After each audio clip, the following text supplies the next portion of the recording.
Lors de la Star Wars Célébration, qui s'est déroulée du 26 au 29 mai, nous avons pu voir chaque jour de nouvelles informations sur des séries, des jeux et des interviews d'acteurs, d'auteurs et j'en passe. Et le premier jour de cet événement est sorti le trailer de la série Andor, qui sortira le 31 août 2022 si tout se passe bien, nous montrant la vie passée de Cassian Andor, un personnage que l'on a pu découvrir dans le film Rogue One, et Mon Mothma, la sénatrice de Chandrila. Et cette histoire se déroule 5 ans avant le film. Le trailer démarre sur un plan d'un bâtiment assez haut qui doit sans doute servir un peu comme une horloge, ou en tout cas c'est à peu près le même système qu'un gong, puisqu'une personne frappe sur un bloc d'acier avec un marteau. Il doit sans doute prévenir la ville qu'il est temps de se lever, d'aller travailler ou de se coucher. Je vais être honnête, je croyais qu'il avertissait d'une invasion, comme on pourra le voir un peu plus tard dans le trailer.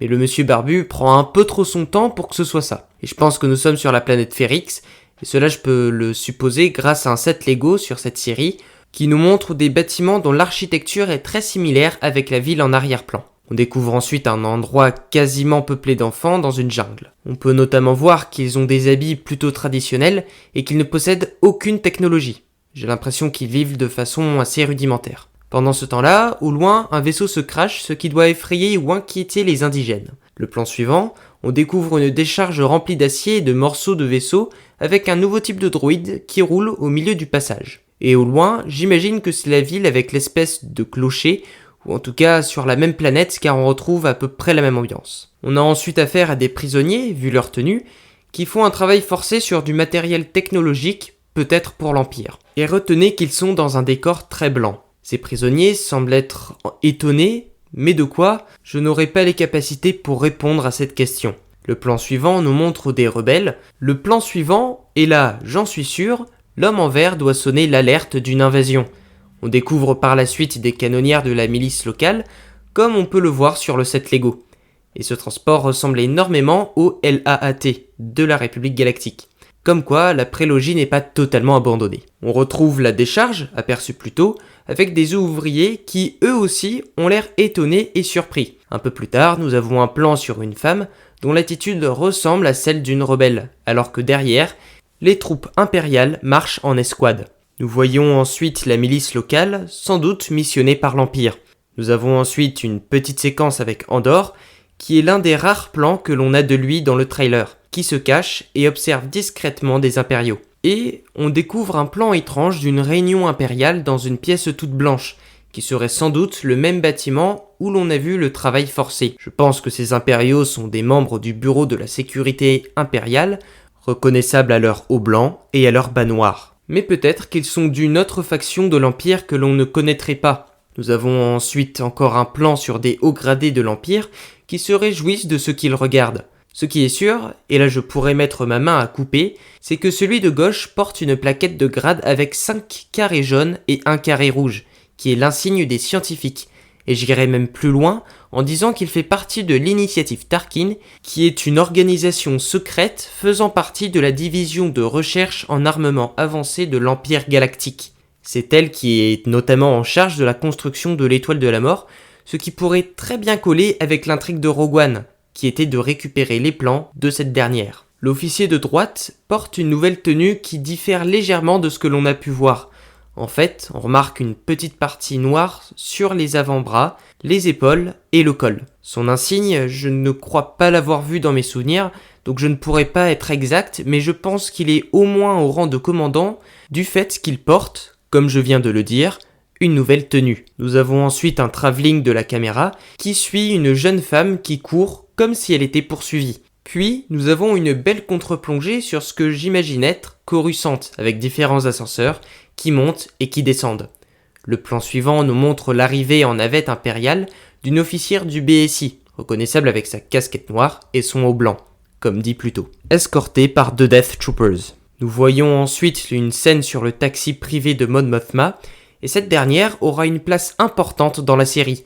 On la voit d'ailleurs juste après, un peu plus en détail. Quelques plans sur la planète des personnes que l'on a vues dans une plaine, et nous revenons sur Ferrix, avec la découverte d'un nouveau personnage, Luthen Rael, qui observe la ville de loin.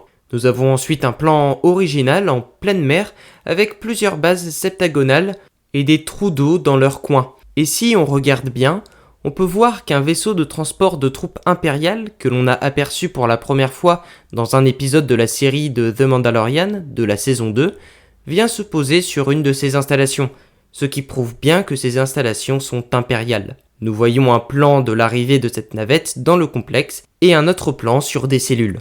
À noter que ces deux environnements sont blanchâtres, ce qui pourrait donc nous faire comprendre que ce lieu est une prison où les prisonniers réalisent un travail forcé, et la salle de réunion pourrait aussi faire partie du même bâtiment. Nous retrouvons les prisonniers passant d'un complexe à un autre en traversant une passerelle. De plus, on peut voir une chute d'eau. Bon, là, ça ne fait plus de doute. Les complexes septagonaux sont bel et bien des prisons impériales, puisque cet endroit pourrait être un des trous d'eau que l'on a vu plus tôt. On découvre rapidement un autre personnage qui regarde un holoprojecteur affichant Cassian Andor, ce qui pourrait nous montrer qu'il est traqué et qu'il a une prime sur sa tête. Plusieurs plans de dos très intéressants, avec dans l'ordre un membre de la milice locale de Ferrix regardant un landspeeder en feu, et n'oubliez pas ce passage. Mon Mothma au Sénat impérial, qui a l'air plutôt désert. En fait, je me rends compte que toutes les plateformes où l'on retrouve des sénateurs sont allumées, alors autant ne pas préciser qu'il y en a très peu, et ça pourrait bien être la fin du peu de démocratie qu'il reste dans cet empire, le Sénat. On enchaîne avec toujours des plans de dos, avec le retour de l'officière du BSI qui arrive sur Ferrix, et de chaque côté, nous reconnaissons des Mud Troopers, que l'on a notamment vu dans Solo, A Star Wars Story. Puis, encore un plan de dos d'un officier impérial vu derrière le scientifique qui marche sur une base impériale proche d'une montagne, ce qui me rappelle le paysage d'un plan où nous avions aperçu des rebelles courir pour cacher leurs armes sous un drap. Puis un homme encapuchonné marchant sous la pluie vers une ville bien éclairée. Et on termine les plans de dos avec un flashback puisque nous avons des Clone Troopers en armure phase 2, ce qui ne correspond pas du tout avec la temporalité de la série. Et cette scène doit encore se passer sur Ferrix si on prête attention à l'architecture des bâtiments. Nous découvrons par la suite le visage ensanglanté d'une fille accompagnée par la milice de Ferrix, le landspeeder que l'on a vu en feu juste avant qui fonce sur ces derniers, un plan où on voit de face le personnage que l'on a vu de dos. Un autre plan magnifique sur un pilote impérial, ou du moins une personne portant une armure impériale, qui s'apprête à monter dans un TIE Fighter, sur la même base aperçue dans ce plan-là, et je peux le déterminer grâce à la présence d'un paysage vallonné. Et l'on remarque dans le ciel des lumières vertes qui se déplacent à grande vitesse vers la gauche. Donc c'est peut-être un bombardement, comme j'ai pu l'entendre dans l'analyse du trailer d'Absolute, ou bien ce sont peut-être des météorites, mais je dois admettre que la théorie d'Absolute est la plus crédible. Avant de terminer le trailer, on a droit à un passage très rapide de Cassian à l'écran, qui est en train de piloter un type de vaisseau que je n'ai jamais vu, ou du moins la forme de la vitre. En tout cas, elle fait très style Empire. On peut d'ailleurs faire un parallèle entre ce plan et celui d'avant, avec le ciel de la même teinte de couleur. Le trailer se termine sur le personnage de Marva, comme nous l'informent les sous-titres du trailer, qui nous dit que les gens sont debout, et c'est ce à quoi ressemble un règlement de compte. Et le trailer se termine enfin. Ce trailer m'a donné encore plus envie de découvrir cette série, qui a, à mon avis, un grand potentiel, puisqu'aucune histoire ne parle de la vie de Cassian Andor, ou bien de Mon Mothma, entre l'épisode 3 de Star Wars et la série Rebels.